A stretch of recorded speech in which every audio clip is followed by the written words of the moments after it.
Shalom, selamat datang kembali di channel Kebenaran Kristen. Hari ini kita akan membahas mengenai sejarah kekristenan di Nusa Tenggara Timur. Yang pertama, perjalanan kekristenan di Nusa Tenggara Timur di bawah pengaruh Portugis. Bangsa Portugis pertama kali datang ke Indonesia pada tahun 1512 di Maluku. Kedatangan bangsa Portugis di Maluku berada di tengah 4 kerajaan pada masa itu, yaitu Kerajaan Ternate, Tidore, Bacan, dan Jailolo. Pendekatan yang dilakukan bangsa Portugis untuk menjalankan misinya adalah membangun kerjasama dengan Kerajaan Ternate, di mana Raja Ternate memberikan sebidang tanah kepada Portugis untuk membangun benteng. Di benteng itulah sebuah kegiatan Portugis berlangsung, termasuk dengan misi menyebarkan agama Katolik. Pelan namun pasti, selain kondisi ekonomi Portugis yang semakin baik, perkembangan agama Katolik yang dibawa oleh Portugis pun semakin diminati oleh banyak masyarakat lokal Indonesia pada masa itu. Perjalanan misi Portugis akhirnya meluas ke seluruh wilayah Indonesia termasuk ke Nusa Tenggara Timur. Pada tahun 1527, rute perjalanan misi Portugis mengalami perubahan, yaitu menuju arah kembali ke utara melalui Kalimantan Utara, Maluku Utara, Maluku Selatan, dan kembali melalui Lautan Hindia yang kemudian memungkinkan kapal Portugis menyinggahi Pulau Solor dan Timur yang merupakan pelabuhan penghasil kayu cendana. Salah satu faktor utama bangsa Portugis datang ke Pulau Timur ialah faktor geografis dan strategis. Selain itu juga bangsa Portugis juga menghindari para pelaut yang beragama Islam yang merupakan musuh lama bangsa Portugis.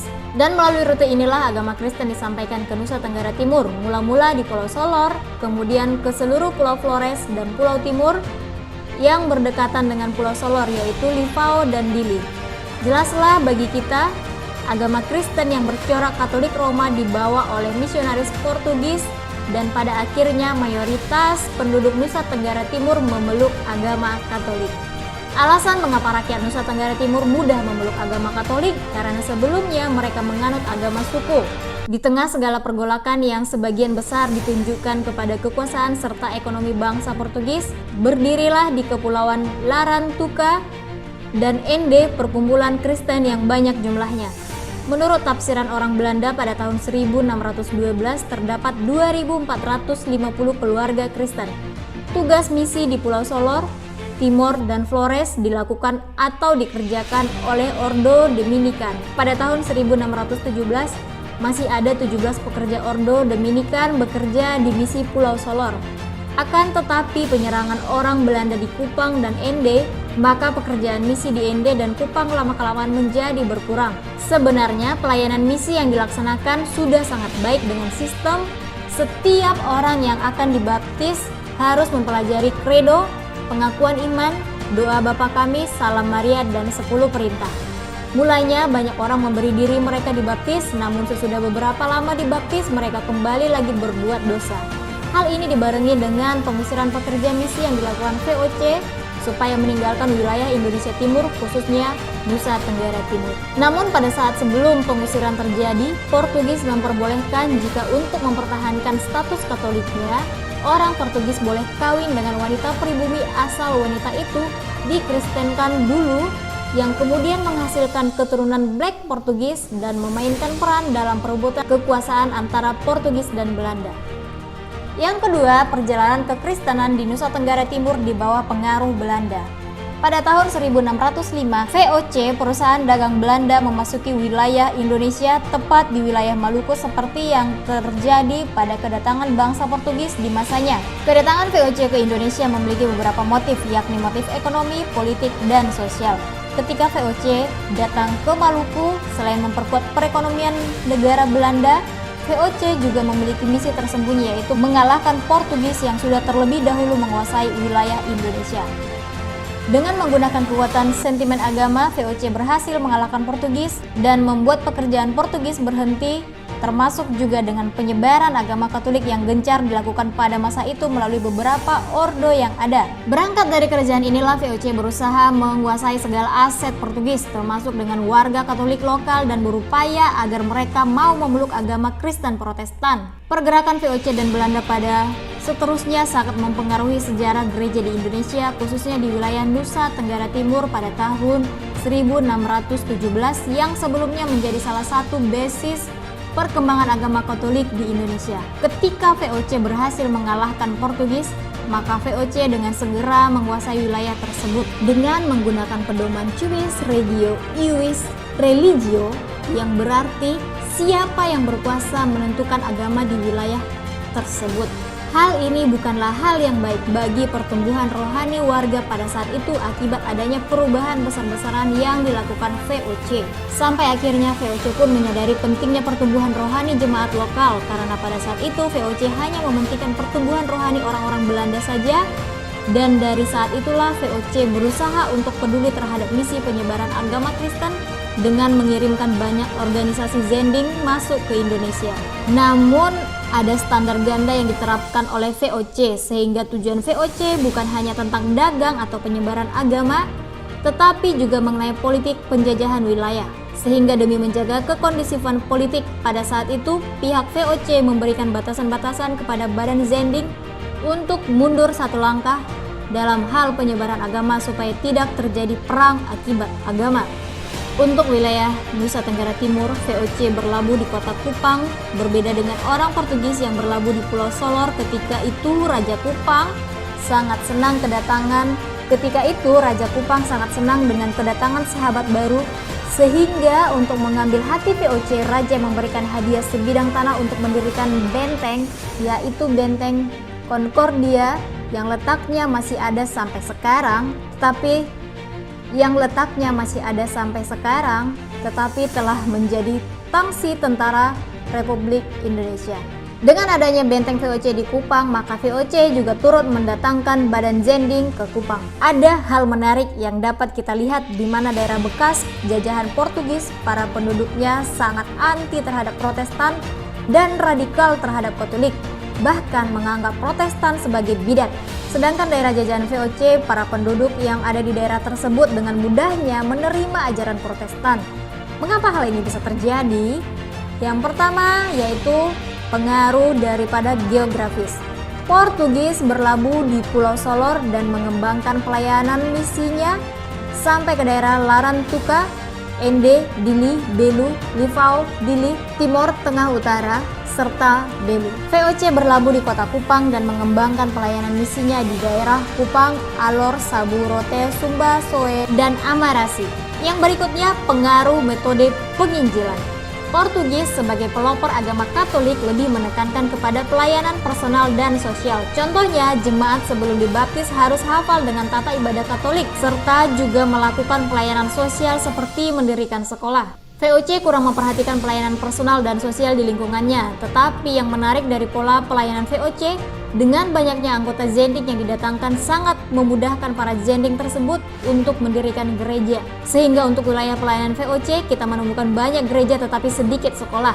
Karena VOC beranggapan jika mereka mendirikan sekolah, maka pikiran rakyat akan terbuka dan akan mengadakan perlawanan terhadap VOC. Yang berikutnya adalah pengaruh demografis. Portugis menganut sistem padroado, di mana Portugis memberikan hak istimewa kepada raja yang memerintah di wilayah tersebut untuk melakukan hak-hak uskup, yaitu mengangkat imam, mengutus misionaris, dan sebagainya. Tetapi juga raja dituntut untuk memberikan perlindungan bagi gereja. Hal ini disederhanakan oleh Portugis ketika Portugis menjalin kerjasama dengan kerajaan Larantuka pada saat Portugis berkuasa di daerah Flores dan sekitarnya. Larantuka menjadi pusat kekristenan Katolik, dan ketika Portugis diusir VOC untuk meninggalkan Nusa Tenggara Timur, masih ada beberapa pekerja ordo yang terlindungi di wilayah Larantuka. VOC menggunakan sistem Cuius Regio Iuris Religio, di mana VOC memaksa rakyat untuk berpindah keyakinan jikalau pemimpin mereka telah mengikuti ajaran tersebut. Contohnya, menurut analisa kami, keberhasilan VOC dalam pelayanan di wilayah Kupang tentu juga berpengaruh dengan kedekatan VOC dengan Raja Kupang saat itu, sehingga ada kemungkinan Raja Kupang telah ikut memeluk agama Protestan, sehingga rakyat yang dipimpinnya juga ikut memeluk agama Protestan yang pada akhirnya memudahkan Badan Zending untuk melayani. Zending sangat berpengaruh pada masa itu, yaitu NZG, Netherlands Zendeling Genootschap, Yang ketiga, perjalanan kekristenan di Nusa Tenggara Timur di bawah pengaruh Hindia Belanda dan Jepang. Setelah VOC berada di Indonesia sejak tahun 1605, VOC harus dibubarkan pada tanggal 31 Desember 1799 dikarenakan bangkrut dan terdapat pejabat tinggi VOC yang melakukan korupsi, tetapi bukan berarti kekuasaan Belanda berakhir di Indonesia. Indonesia memasuki fase baru dalam perjalanan sejarahnya, yaitu masa pemerintahan Hindia Belanda. Yang menjadi perbedaan antara pemerintahan VOC dan pemerintahan Hindia Belanda adalah corak pemerintahannya. Jika VOC pada saat itu sebagai perusahaan dan mendapat hak oktroy dari pemerintah Belanda, berbeda dengan zaman pemerintahan Hindia Belanda pada saat itu. Pada masa itu, yaitu tahun 1815, pemerintah Belanda yang mengambil alih pemerintahan di Indonesia dengan menunjukkan perubahan dalam hal ekonomi. VOC menggunakan sistem perekonomian tanam paksa, tetapi pemerintah Hindia Belanda menggunakan sistem liberalisasi dalam dunia perusahaan dan perdagangan, sehingga ada kemajuan pesat dalam perekonomian dan muncul sekolah-sekolah tinggi pada saat itu. Salah satunya ialah Sekolah Tinggi Teknik Bandung yang sekarang kita kenal dengan singkatan ITB. Hal ini juga berpengaruh dengan keadaan gereja setelah masa VOC. Terlebih lagi dengan terjadinya revolusi Prancis yang salah satu poin pembahasannya tentang kebebasan agama. Setelah hal ini diumumkan di Indonesia, perlahan agama Calvinis atau Protestan tidak bisa lagi memonopoli gereja, dan untuk gereja Katolik Roma bisa dibuka lagi di Indonesia dan dianggap sejajar dengan gereja Protestan yang ada. Peristiwa ini membawa angin segar untuk perkembangan gereja Katolik di Nusa Tenggara Timur, terutama wilayah Larantuka dan sekitarnya yang memang menjadi basis pertumbuhan agama Katolik di Nusa Tenggara Timur. Tapi sayangnya, dengan runtuhnya VOC, Protestan di Indonesia mengalami kemerosotan. Sampai akhirnya NZD mengirimkan 3 orang misionaris untuk membantu keberlangsungan Kristen Protestan di Indonesia, yaitu Joseph Kam yang melayani di Maluku, Rasul Maluku, Super melayani jemaat yang berbahasa Melayu di Jakarta, dan Bruckner yang ditugaskan di Semarang. Dari pelayanan ketiga misionaris inilah pekabaran Injil Protestan kembali bangkit, dan Bruckner akhirnya dikirim ke Nusa Tenggara Timur untuk memulihkan kembali kekristenan di Nusa Tenggara Timur. Seiring berjalannya waktu, pemerintah Belanda membebaskan gereja dan tidak terikat kepada negara lain, sehingga gerakan Perkabaran Injil berkumpul dan memutuskan untuk berdirinya GPI, yaitu Gereja Protestan Indonesia pada tahun 1900-an yang bersifat terbuka terhadap seluruh jemaat Protestan di Indonesia serta bersifat mandiri tanpa campur tangan pemerintah. Dalam waktu-waktu inilah perlahan setiap daerah mendirikan gereja sesuai dengan tempat wilayah masing-masing, seperti GMIM di Minahasa pada tahun 1934 dan GPM di Maluku pada tahun 1935, termasuk juga di Indonesia Timur sebelumnya di tahun 1915 sampai 1916. DS Groothuis berusaha menerjemahkan Injil ke dalam bahasa Timur dan berkhotbah dalam bahasa Timur. Tahun 1922, Perjanjian Lama dan Perjanjian Baru telah berhasil diterjemahkan dan Injil telah masuk sampai di pedalaman Indonesia Timur. Semua berjalan baik sampai akhirnya masuk ke masa Perang Dunia Kedua dan Jepang menduduki Indonesia. Pada tahun 1942 sampai 1945, untuk Protestan di Nusa Tenggara Timur juga mengalami guncangan akibat mendaratnya Jepang di Kupang yang menjadi tanda berakhirnya pemerintahan Hindia Belanda di Nusa Tenggara Timur. Gereja pun menjadi kehilangan arah. Semua tenaga pelayan Belanda ditahan dan para pelayan jemaat yang masih selamat akhirnya harus bekerja sendiri untuk memenuhi nafkahnya sendiri karena pemerintah tidak menggaji para pelayan jemaat tersebut. Dari kesulitan inilah beberapa pendeta bersepakat untuk membentuk Badan Gereja Timur untuk mengkoordinasikan seluruh jemaat yang ada.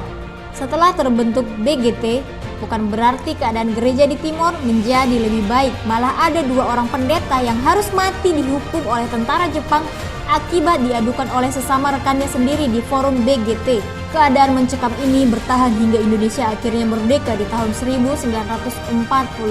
Kemerdekaan Indonesia menjadi salah satu momentum mengenai kebangkitan gereja di Tanah Timur. Dengan cepat, BGT merumuskan untuk berdirinya sebuah gereja yang tidak bergantung dengan GPI.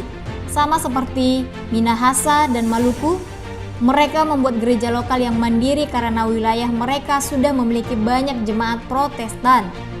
Setelah ditentukan dari semua pertimbangan yang ada, maka akhirnya pada tanggal 31 Oktober 1947 berdirilah Gereja Masehi Injili di Timor atau yang kita kenal dengan GEMIT, yang masih berada dalam lingkungan GPI dengan memiliki 6 klasis, yaitu yang pertama klasis Kupang meliputi Kupang dan Amarasi.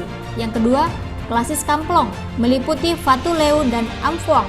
Ketiga klasis Soe meliputi Amanuban, Amanatun, Molo, Timur Tengah Utara, dan Belu. Yang keempat klasis Alor Pantar. Yang kelima klasis Rote. Yang keenam klasis Sabu. Dan 3 tambahan klasis lainnya yaitu Jemaat Kota Kupang, Jemaat ND atau Flores, dan Jemaat Sumbawa Nusa Tenggara Barat. Demikianlah sejarah kekristenan di Nusa Tenggara Timur. Jangan lupa subscribe, komen, dan share. Terima kasih, Tuhan Yesus memberkati.